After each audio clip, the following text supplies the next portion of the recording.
Welcome to this class of Advanced Calculus for BSc second year students. I am Dr. Priya Solomon, Associate Professor in Department of Mathematics at Government Mira Girls College, Udaipur. आज का topic of discussion रहेगा area bye double integration. आज के lecture में हम देखेंगे कि curves के बीच में बाउंडेड एरिया को डबल इंटीग्रेशन से कैसे निकाला जाता है। अब एरिया निकालने का मेथड देखिए। मान लीजिए आपके पास ये कर्व्स हैं। पहला curve y is equal to f1x, ये वाला y is equal to f2x, ये आपका सेकंड कर्व है। हमें निकालना है area bounded by these curves y is equal to f1x, y is equal to f2x, x is equal to a and x is equal to b।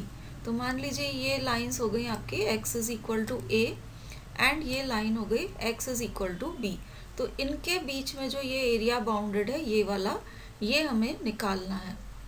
अब इस area को अगर हम वर्टिकल स्ट्रिप्स में डिवाइड करते हैं तो जैसा आप देख सकते हैं ये स्ट्रिप चल रही है curve y is equal to f1x से, और ये जा रही है second curve y is equal to f2x तक। इसलिए ये जो डबल इंटीग्रल है ये हो जाएगा, इसकी लिमिट्स आएंगी y is equal to f1x to y is equal to f2x।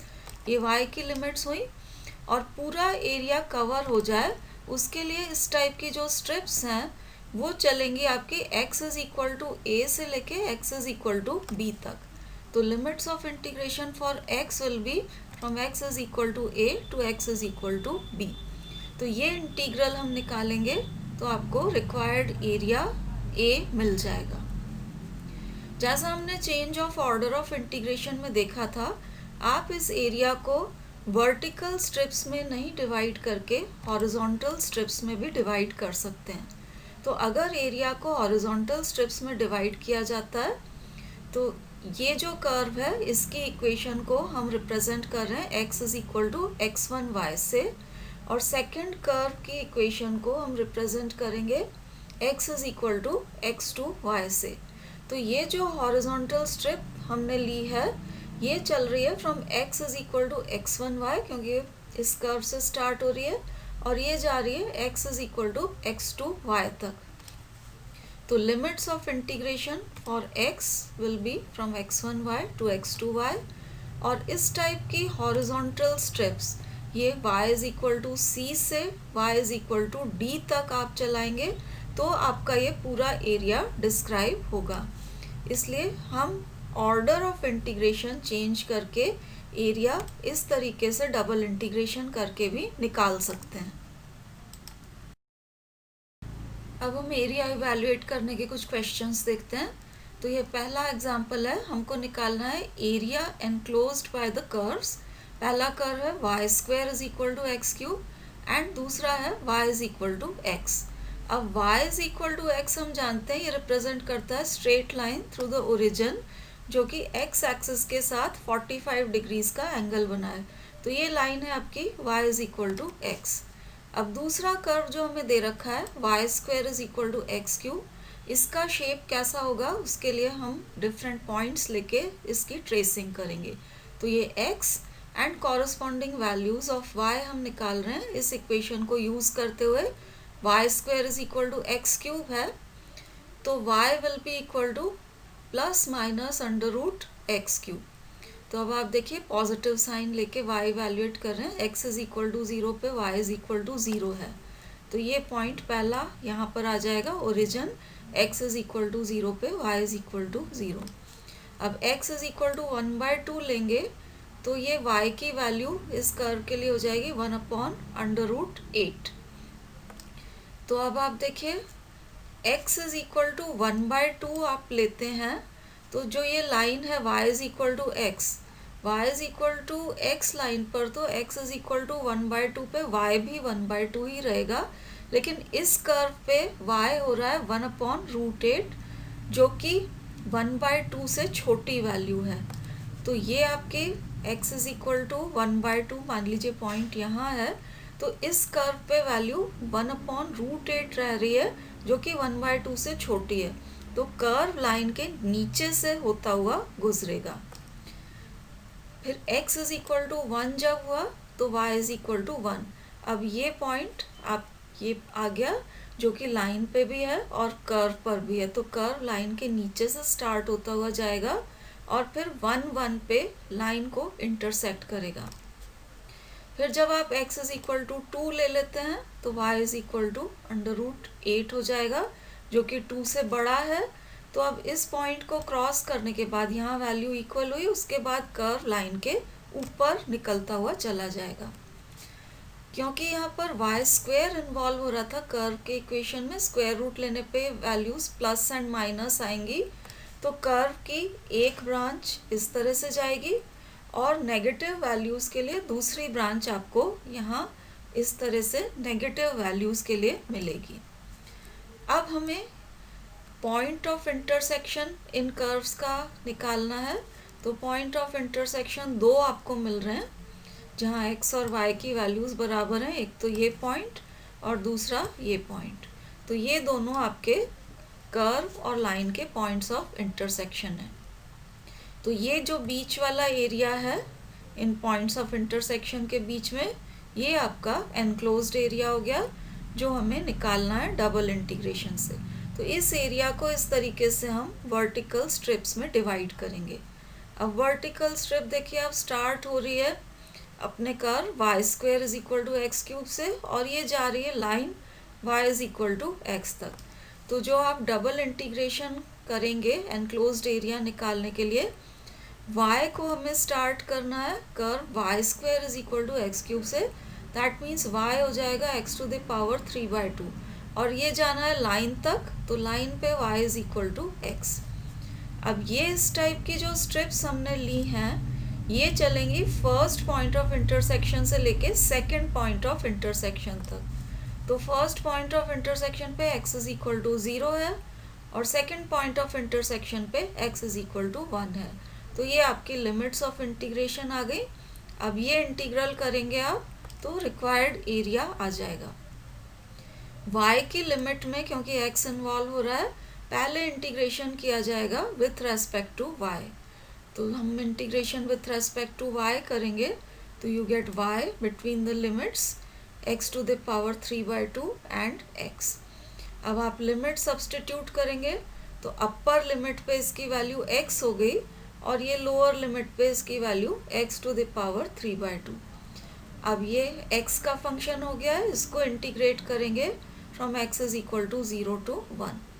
तो ये x का इंटीग्रल हो गया x² and x to the power 3/2 का ये इंटीग्रल हो गया एंड इसकी वैल्यूज निकाल लीजिए between x is equal to 0 and 1 and calculate होके you get the enclosed area, this is equal to 1/10। Next question में देखिए हमें एरिया निकालना है एनक्लोज्ड बाय दीज 3 कर्व्स। इसमें से पहला जो इक्वेशन है ये, this is the equation of a parabola. Second equation जो है x plus y is equal to 6, ये स्ट्रेट लाइन रिप्रेजेंट कर रही है। इसको आप इंटरसेप्ट फॉर्म में कन्वर्ट करेंगे तो x/6 plus y/6 is equal to 1 आएगा। तो x एक्सिस और y एक्सिस दोनों पे इंटरसेप्ट्स की लेंथ 6 होगी। तीसरी equation y is equal to 0, ये x एक्सिस को रिप्रेजेंट कर रही है। अब आप देखिए डायग्राम में ये पैराबोला है, ये अपनी लाइन है x plus y is equal to 6 जो x axis as well as y axis पे ये 6 लेंथ के इंटरसेप्ट कट करेगी। तो ये x एक्सिस के साथ इसका पॉइंट ऑफ इंटरसेक्शन हो जाएगा 6 0 और ये अपनी x एक्सिस है। तो ये इनके बीच का बाउंडेड एरिया है। अब हम पैराबोला एंड स्ट्रेट लाइन का पॉइंट ऑफ इंटरसेक्शन निकालेंगे। तो पॉइंट ऑफ इंटरसेक्शन निकालने के लिए इनकी इक्वेशंस को हमें सॉल्व करना पड़ेगा। पैराबोला का इक्वेशन था y² is equal to 8x, तो 8 और ये x की वैल्यू हमने लाइन की इक्वेशन में से सब्सटीट्यूट करी है। लाइन की इक्वेशन में से x की वैल्यू आएगी 6 माइनस y, जिसको हमने यहाँ सब्सटीट्यूट किया है। ये क्वाड्रेटिक इक्वेशन बनेगी y में, जिसको सॉल्व करके आपके पास y की 2 वैल्यूज़ आएंगी और y की 2 वैल्यूज़ आने के बाद उनको आप यहाँ सब्सटीट्यूट करेंगे तो x की वैल्यू आपको मिल जाएगी, क्योंकि x will be equal to 6 minus y.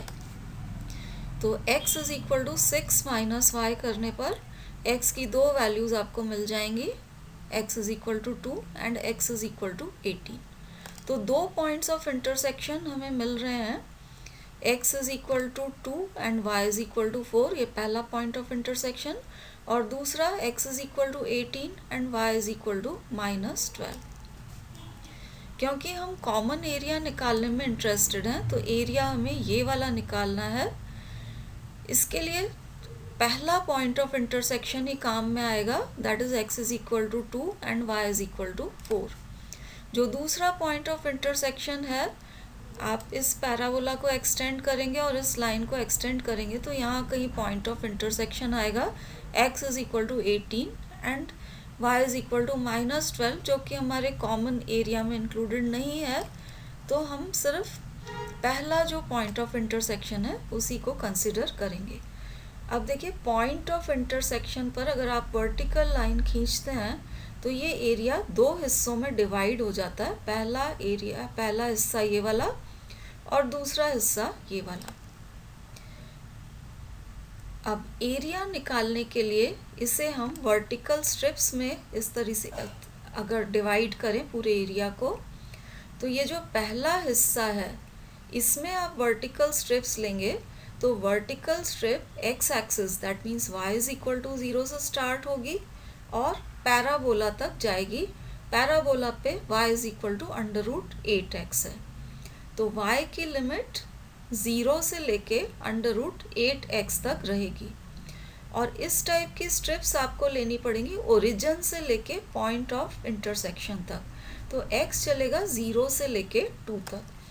तो फर्स्ट पोर्शन का एरिया निकालने के लिए देखिए, लिमिट्स ऑफ इंटीग्रेशन हो गई, y is equal to 0 to √8x and x is equal to 0 to 2। ये फर्स्ट पोर्शन का एरिया इससे निकलेगा। अब आप डायग्राम में सेकंड पोर्शन अगर हम देखें, सेकंड पोर्शन को भी इस तरीके से वर्टिकल स्ट्रिप्स में अगर हम डिवाइड करते हैं, तो स्ट्रिप का स्टार्टिंग पॉइंट तो वही रहेगा x axis that means y is equal to 0, लेकिन अब आपकी स्ट्रिप पैराबोला तक नहीं जाके लाइन पे एंड हो जाएगी एंड लाइन पे y will be equal to 6 minus x। तो लिमिट ऑफ इंटीग्रेशन y की रहेगी 0 से लेके 6 माइनस x। अब सेकंड पोर्शन के लिए x पॉइंट ऑफ इंटरसेक्शन से स्टार्ट होगा और इस पॉइंट तक जाएगा जहां अपनी लाइन x एक्सिस को कट कर रही है। दैट मीन्स x चलेगा x इज इक्वल टू 2 से x इज इक्वल टू 6 तक। तो सेकंड पोर्शन का एरिया निकालने के लिए ये देखिए, लिमिट्स ऑफ इंटीग्रेशन हो गई, y इज इक्वल टू 0 से हम लाइन तक गए 6 minus x and x is equal to 2 to x is equal to 6। तो ये आपको देगा सेकंड पोर्शन का एरिया। अब देखिए, दोनों ही इंटीग्रल्स जो हमने लिखे हैं उसमें y की लिमिट में x इन्वॉल्व हो रहा है, यहाँ भी और यहाँ भी। तो पहले इंटीग्रेशन किया जाएगा with respect to y। Integration with respect to y करके आप upper and lower limit substitute कर देंगे। तो फर्स्ट इंटीग्रल में यू गेट √8x और सेकंड इंटीग्रल में यू गेट 6 माइनस x। अब इन्हें आप x की लिमिट्स के बीच में इंटीग्रेट कर लीजिए। तो ये आपका फर्स्ट इंटीग्रल हो गया between the limits x is equal to 0 and 2, और ये second integral from x is equal to 2 to x is equal to 6। Upper and lower limits पे इसकी वैल्यू निकाल के सिंप्लीफाई करने पर दिस गिव्स यू 40/3। तो area enclosed by the given curves ये आ गया आपके पास 40/3।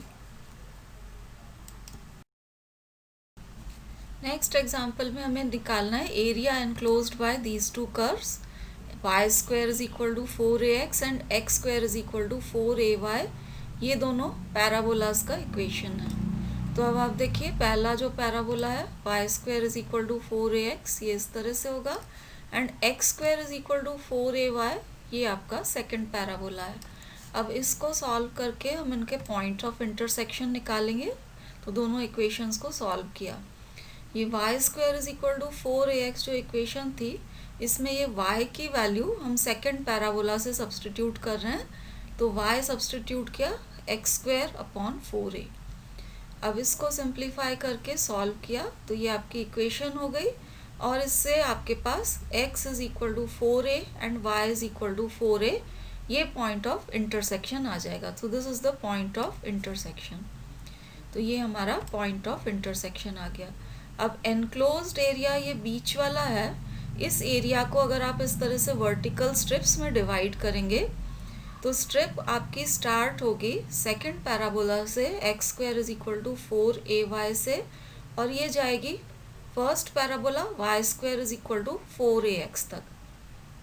तो अब आप देखिए, क्योंकि यहाँ से हमें स्ट्रिप को स्टार्ट करना है, तो यहाँ पर y will be equal to x square by 4a, और यहाँ पर जब आप फर्स्ट पैराबोला पे आएंगे तो y हो जाएगा अंडर रूट 4ax। तो ये आपके y की लिमिट्स हो गई, x square by 4a to under root 4ax, और जो x वेरी करेगा वो यहाँ से ओरिजिन से स्टार्ट होगा। ये पहला पॉइंट ऑफ इंटरसेक्शन है दोनों पैराबोलास का, और ये पॉइंट ऑफ इंटरसेक्शन यहाँ पर x is equal to 4a है। तो x की लिमिट आएगी from x is equal to 0 to 4a। Integration पहले विथ रेस्पेक्ट टू y किया जाएगा, तो integration with respect to y करेंगे और उसके बाद ये value at upper limit minus value at lower limit निकाली, तो ये आपके पास x का फंक्शन रह गया। इसको इंटीग्रेट कर लीजिए between x is equal to 0 and 4a। तो इंटीग्रेशन करने पे इस तरह से ये हो जाएगा, और इसकी value between the given limits 0 to 4a हम इवेल्युएट करेंगे। तो ये एनक्लोज्ड एरिया आपके पास 16a स्क्वायर बाय 3 आ जाएगा सिंप्लीफाई होके। सो this is the area enclosed between the given parabolas. अगला जो क्वेश्चन है, इसमें कर्व्स का इक्वेशन हमें पोलर फॉर्म में दिया हुआ है। तो यहाँ आपको निकालना है by double integration the area inside the circle. ये सर्कल का इक्वेशन है, r is equal to a sine theta and outside the cardioid r is equal to a 1 minus cos theta. तो ये स्टैंडर्ड कर्व्स हैं। वैसे अगर आपको इनका शेप मालूम है तो आप डायरेक्टली ड्रॉ कर सकते हैं, अदरवाइज इनकी ट्रेसिंग करनी पड़ेगी। तो ट्रेसिंग के लिए सर्कल है r is equal to a sine theta, तो यहाँ पर थीटा की डिफरेंट वैल्यूज़ के लिए सर्कल की इक्वेशन से r की वैल्यूज़ निकाली हुई हैं।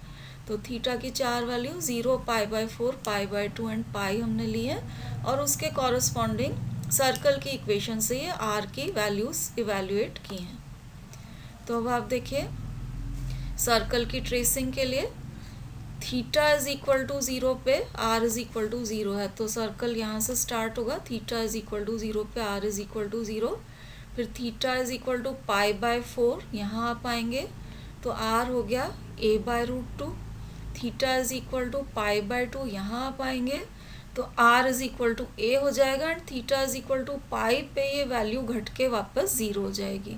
तो ये आपकी theta is equal to pi वाली लाइन है, तो r को आपको a से घटाते हुए 0 तक लाना है जब आपका मूवमेंट π/2 से पाई तक हो रहा हो। तो इस तरीके से सर्कल को ट्रेस किया जाएगा। नेक्स्ट इक्वेशन ये देखिए कार्डियोइड की है, r is equal to a 1 minus cos theta. तो इसमें भी वही वैल्यूज़ ली हैं थीटा की, और उनके कॉरस्पॉन्डिंग कार्डियोइड की इक्वेशन से r की कॉरस्पॉन्डिंग वैल्यूज़ निकाली हैं। तो अब कार्डियोइड की ट्रेसिंग के लिए देखिए, यहाँ से हम स्टार्ट कर रहे हैं, थीटा इज इक्वल टू 0 पे r इज इक्वल टू 0, ये सर्कल एंड कार्डियोइड में कॉमन पॉइंट है। तो थीटा इज इक्वल टू 0 पे r इज इक्वल टू 0, फिर थीटा इज इक्वल टू π/4 पे जब हम आए तो r की वैल्यू है a, यहाँ से आप देखिए this is a common 1 minus 1/√2, तो ये कार्डियोइड पे वैल्यू हो गई a 1 minus 1/√2। Then theta is equal to π/2 पे वैल्यू r की हो गई a। वंस अगेन आप देखिए ये कॉमन पॉइंट है, π/2 पे r की वैल्यू सर्कल के लिए एज वेल एज कार्डियोइड के लिए a आ रही है, तो ये कॉमन पॉइंट ऑफ इंटरसेक्शन हो गया। And theta is equal to pi पे कार्डियोइड के लिए r की वैल्यू 2a है, तो ये वैल्यू आ गई r is equal to 2a। तो जितना आपने यहाँ a मार्क किया है उसका डबल यहाँ आएगा, r is equal to 2a। तो ये कार्डियोइड के अपर पोर्शन की ट्रेसिंग हुई। सिमेट्रिकल है होता है ये, क्योंकि कॉस थीटा इन्वॉल्व है, तो ये नीचे वाला पोर्शन बाय सिमेट्री हमने ड्रॉ कर दिया। अब पॉइंट ऑफ इंटरसेक्शन यहाँ टेबल से भी विजिबल है, theta is equal to 0 and theta is equal to π/2। ये पॉइंट्स ऑफ इंटरसेक्शन है। अदरवाइज आप दोनों इक्वेशंस को सॉल्व करके भी निकाल सकते हैं। तो दोनों इक्वेशंस को आप सॉल्व करेंगे तो दोनों में से r की वैल्यू को इक्वेट कर दीजिए। a कैंसिल होके you get sine theta plus cos theta is equal to 1, और ये आपको ऑब्टेन होगा when theta is equal to 0 and π/2। तो ये दो पॉइंट्स ऑफ इंटरसेक्शन हमें मिल रहे हैं, theta is equal to 0 and theta is equal to π/2। अब हमें चाहिए area inside the circle and outside the cardioid. तो वो पोर्शन जो सर्कल के अंदर हो लेकिन कार्डियोइड के बाहर हो, दैट मीन्स इस वाले पोर्शन का एरिया हमें निकालना है। अब आप देखिए यहाँ कोई भी अगर रेडियस वेक्टर इस तरह से ड्रॉ करते हैं तो इस एरिया के लिए r स्टार्ट होगा कार्डियोइड से और जाएगा सर्कल तक। दैट मीन्स जो r की लिमिट्स ऑफ इंटीग्रेशन होंगी वो कार्डियोइड से हमें स्टार्ट करना है, तो r will start from a 1 minus cos theta, ये कार्डियोइड की इक्वेशन से आया है, और सर्कल तक जाना है तो अपर लिमिट हो जाएगी r is equal to a sine theta.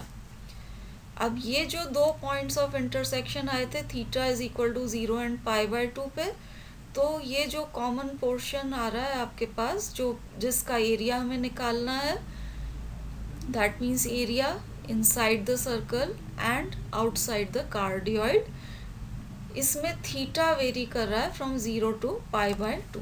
तो ये आपकी थीटा की लिमिट्स ऑफ इंटीग्रेशन हो गई फ्रॉम 0 टू π/2। अब dA जो एरिया एलिमेंट होता है पोलर कोऑर्डिनेट्स के केस में r d थीटा dr के बराबर होता है। तो ये इंटीग्रल करने पे आपको रिक्वायर्ड एरिया मिल जाएगा। तो अब देखिए एरिया निकालने के लिए ये इंटीग्रल हम निकालेंगे। पहले integration with respect to r होगा, तो ये r को इंटीग्रेट किया, यू गेट r²। इसमें आप लिमिट्स ऑफ इंटीग्रेशन सब्सटीट्यूट करेंगे तो ये value at upper limit minus value at lower limit. अब इससे हमें इंटीग्रेट करना है between theta is equal to 0 and π/2। अब ये जो अंदर 1 माइनस कॉस थीटा का होल स्क्वायर आ रहा है, इसको हमने खोल के लिखा हुआ है। Limit of integration between 0 and π/2 है, तो ये sine square theta as well as ये जो कॉस स्क्वायर थीटा है, इन दोनों को आप इवेल्युएट कर सकते हैं यूजिंग गामा फंक्शन। अब गामा फंक्शन यूज़ करके आप इवेल्युएट करेंगे तो integral theta is equal to 0 to π/2 sine square theta d theta will be same as integral theta is equal to 0 to π/2 cos square theta d theta, क्योंकि यहाँ पर m is equal to 2 and n is equal to 0 है, और यहाँ पर m is equal to 0 and n is equal to 2 आएगा gamma function अगर आप यूज़ करते हैं। तो ये दोनों इंटीग्रल्स बराबर हैं। अब यहाँ एक विथ पॉजिटिव साइन है और दूसरा विथ नेगेटिव साइन है, तो ये आपस में कैंसिल हो जाएंगे। तो ये कैंसिल होने के बाद आपके पास सिर्फ यहाँ से -1 और यहाँ से 2 cos थीटा बचेगा। तो ये आपके पास सिर्फ दो टर्म्स रह जाएंगी जिन्हें आपको इंटीग्रेट करना है बिटवीन 0 एंड π/2। इसको आप इंटीग्रेट करेंगे तो इस तरह से आ जाएगा, और लिमिट्स आप सब्सटीट्यूट कर देते हैं तो कैलकुलेट होके आपका रिक्वायर्ड एरिया की वैल्यू इस तरीके से आ जाएगी। नेक्स्ट क्वेश्चन देखिए, यहाँ हमें निकालना है area lying inside the cardioid r is equal to 1 plus cos theta and outside the parabola, parabola की इक्वेशन है r into 1 plus cos theta is equal to 1। तो अब इनका ट्रेसिंग करते हैं। कार्डियोइड की equation r is equal to 1 plus cos theta है, तो ये हमने थीटा एंड इसके कॉरस्पॉन्डिंग r की वैल्यूज़ निकाली हैं using the equation of the cardioid. तो यहाँ 4 पॉइंट्स हमने कंसिडर किए हैं, 0, π/4, π/2 एंड π। तो अब आप देखिए थीटा इज इक्वल टू 0 पे आर इज इक्वल टू 2 है, तो थीटा इज इक्वल टू 0 वाली ये लाइन है, यहाँ पर कार्डियोइड के लिए आर इज इक्वल टू 2 होगा। Theta is equal to pi by 4 यहाँ आएगा, तो यहाँ पर आर की वैल्यू हो गई 1 + 1/√2।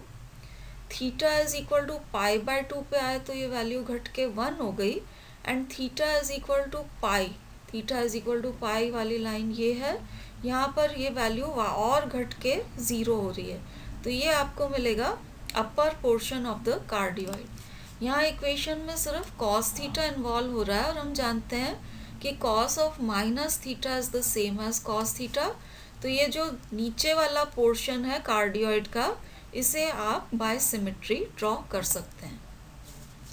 अब पैराबोला का इक्वेशन इस तरह से है, इसलिए r हो जाएगा 1/1 + cos थीटा। तो ये जो r की वैल्यू आई है, ये यहाँ पर कार्डियोइड के लिए जो r था उसका रेसिप्रोकल है, यहाँ r is equal to 1 + cos theta था, और यहाँ r 1/1 + cos थीटा है। तो यहाँ पर आप r की वैल्यूज़ लिखेंगे तो ये जो वैल्यूज़ थी इनका रेसिप्रोकल यहाँ पर आ जाएगा, तो ये आपके पास r की कॉरस्पॉन्डिंग वैल्यूज़ आ गई इन केस ऑफ पैराबोला। अब आप पैराबोला की ट्रेसिंग देखिए, थीटा इज इक्वल टू 0 पे r इज इक्वल टू 1/2 है, कार्डियोइड के लिए ये था 2, तो इसके अकॉर्डिंग आप फिगर में देखिए ये आपकी लाइन है थीटा इज इक्वल टू 0 वाली, यहाँ पर पैराबोला के लिए r इज इक्वल टू ये 1/2 लेंथ हमने कट की, फिर theta is equal to pi by 4 पे ये वैल्यू हो गई 1/1 + 1/√2, फिर theta is equal to pi by 2 पे ये वैल्यू हुई 1। अब यहाँ पर आप देखिए ये आपका कॉमन वैल्यू आ रही है, तो ये पॉइंट ऑफ इंटरसेक्शन होगा दोनों के लिए, r सेम है, तो theta is equal to pi by 2 पे दोनों इंटरसेक्ट करेंगे, and theta is equal to pi पे पैराबोला पे r इन्फिनिटी हो रहा है, तो ये पैराबोला आपका इन्फिनिटी तक चला जाएगा। ये अपर पोर्शन है, पैराबोला में भी सिर्फ cos थीटा इन्वॉल्व था, तो लोअर पोर्शन बाय सिमेट्री आप ड्रॉ कर सकते हैं। तो ये तो कार्डियोइड एंड पैराबोला की ट्रेसिंग हो गई। इनका पॉइंट ऑफ इंटरसेक्शन यहाँ से आपको ऑब्वियसली दिख भी रहा है, अदरवाइज आप इनकी इक्वेशन को सॉल्व करके दोनों में से r की वैल्यू को हमने इक्वेट किया है, r की वैल्यू को इक्वेट करेंगे तो you get 1 + cos theta whole square is equal to 1, this gives you 1 + cos theta is equal to 1। इससे आएगा cos theta is equal to 0 which will give you theta is equal to ± pi by 2, उसमें से हम positive value ले रहे हैं, theta is equal to pi by 2। अगर हम अपर पोर्शन कंसिडर करते हैं, ये वाला अपर पोर्शन अगर कंसिडर करते हैं तो theta will be equal to +pi by 2, दूसरा पॉइंट ऑफ इंटरसेक्शन यहाँ आएगा और theta is equal to -pi by 2। अब आप देखिए एरिया हमें निकालना है जो कि inside the cardioid and outside the parabola हो, तो inside the cardioid and outside the parabola ये वाला एरिया, और इससे सिमेट्रिकल नीचे वाले पोर्शन में ये वाला एरिया, तो हम फर्स्ट क्वाड्रेंट का एरिया निकालेंगे, उसका डबल कर देंगे तो आपको टोटल एरिया मिल जाएगा। तो फर्स्ट क्वाड्रेंट में हम एरिया कंसिडर कर रहे हैं, उसके लिए आप देखिए अगर रेडियस वेक्टर इस तरह से ड्रॉ करते हैं तो इस पोर्शन के लिए जो कि inside the cardioid and outside the parabola है, आर पैराबोला की बाउंड्री से स्टार्ट होगा और कार्डियोइड तक जाएगा, तो r का वेरिएशन आपको करवाना है, पैराबोला से स्टार्ट करना है, पैराबोला पे r इसके बराबर है 1/1 + cos थीटा, एंड हमें जाना है कार्डियोइड तक, कार्डियोइड पर r is equal to 1 + cos theta. इस अपर पोर्शन के लिए थीटा वेरी कर रहा है 0 से लेके पाई बाय 2 तक, तो ये थीटा की लिमिट्स हो गई 0 to पाई बाय 2, और एरिया एलिमेंट हो गया r d थीटा dr। अब ये इंटीग्रेशन करेंगे तो आपको फर्स्ट क्वाड्रेंट में रिक्वायर्ड एरिया मिल जाएगा। अब देखिए total area will be given by 2a, तो ये a था, ये हम इवेल्युएट कर रहे हैं 2a। आर की लिमिट में थीटा इन्वॉल्व हो रहा है तो पहले इंटीग्रेशन किया जाएगा विथ रेस्पेक्ट टू आर। तो इस आर को इंटीग्रेट करेंगे, you get r square by 2। अब ये 2 कैंसिल हो जाएगा। उसके बाद आर स्क्वायर में value at upper limit minus value at lower limit, ये आप लिख दीजिए। तो ये आपका आर को इंटीग्रेट करने के बाद ये एक्सप्रेशन आ गया। अब इसे हम इंटीग्रेट करेंगे between theta is equal to 0 and pi by 2। तो इन दोनों इंटीग्रल्स को, ये पहला पोर्शन है और ये दूसरा पोर्शन है, इन्हें हम सेपरेटली इवेल्युएट कर रहे हैं। तो फर्स्ट पोर्शन ये था आपका 1 plus cos theta whole square. 1 plus cos theta whole square करेंगे तो ये खोलने पर आपके पास ये एक्सप्रेशन आ जाएगा। इसको आप between theta is equal to 0 and pi by 2 evaluate कर लीजिए। तो ये आपका सिंप्लीफाई होके एक्सप्रेशन इस तरह से आ जाएगा। सेकंड जो इंटीग्रल है, यहाँ पर 1 plus cos theta whole square denominator में आ रहा है। तो ये जो 1 प्लस कॉस थीटा है इसको हमने 2 कॉस स्क्वायर थीटा बाय 2 लिखा। होल स्क्वायर करने पर ये 4 cos to the power 4 theta by 2 आ गया, जिसको हम लिख सकते हैं, ये cos to the power 4 theta by 2 को sec to the power 4 theta by 2 हम लिख सकते हैं। अब इसमें हम सब्सटीट्यूशन यूज कर रहे हैं। थीटा बाय 2 को पुट किया 5, तो d theta will be equal to 2 d phi. अब ये सब्सटीट्यूशन करने पर लिमिट्स ऑफ इंटीग्रेशन भी चेंज होंगी। थीटा इज इक्वल टू 0 आप लेंगे तो phi 0, theta is equal to pi by 2 लेंगे तो phi will be equal to pi by 4। तो ये लिमिट्स ऑफ इंटीग्रेशन हो गई फाई की 0 टू पाई बाय 4। यहाँ पर हो जाएगा सेक टू द पावर 4 फाई। अब सेक टू द पावर 4 फाई के दो हिस्से कर रहे हैं। पहला हिस्सा सेक स्क्वायर फाई और दूसरा जो सेक स्क्वायर फाई है उसकी जगह 1 प्लस टेंजेंट स्क्वायर फाई लिखा है। फिर यहाँ पर ये जो डी थीटा था ये हो जाएगा आपका 2 डी फाई। अब वंस अगेन हम इसे इवेल्युएट करने के लिए सब्सटीट्यूशन यूज करेंगे। टेंजेंट फाई को पुट किया टी। सब्सटीट्यूशन करने पे once again limits of integration change होंगी। तो जब फाई इज इक्वल टू 0 है तो tangent 0 will be equal to 0, तो टी की वैल्यू 0 आ जाएगी। और जब phi is equal to pi by 4 होगा तो t will be equal to tangent pi by 4 that is equal to 1। तो ये लिमिट्स ऑफ इंटीग्रेशन आपकी चेंज हो गई, t is equal to 0 to 1। यहाँ पर ये आपके पास 1 प्लस टेंजेंट स्क्वायर फाई जो था ये हो गया 1 प्लस टी स्क्वायर, एंड ये आपका sec square phi d phi ये हो जाएगा डी टी के बराबर। ये वाला 2 जो है इस 4 से कैंसिल होके बाहर 1/2 रह गया।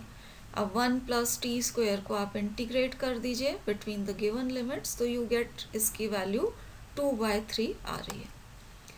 तो अब आप देखिए ये दोनों इंटीग्रल सेपरेटली इवेल्युएट हो गए हैं। अब आप इनको इस रिलेशन में अगर सब्सटीट्यूट कर देते हैं, सेपरेटली इवेल्युएट हो चुके हैं, ये हमारे पास 4 और 5 आ गए हैं। इनको सेपरेटली इवेल्युएट करके ये आप 3 में सब्सटीट्यूट कर दीजिए, तो ये आपका रिक्वायर्ड एरिया इस तरह से सिंप्लीफाइड फॉर्म में आ जाएगा। So this ends our discussion on finding area by double integration. Thank you for watching.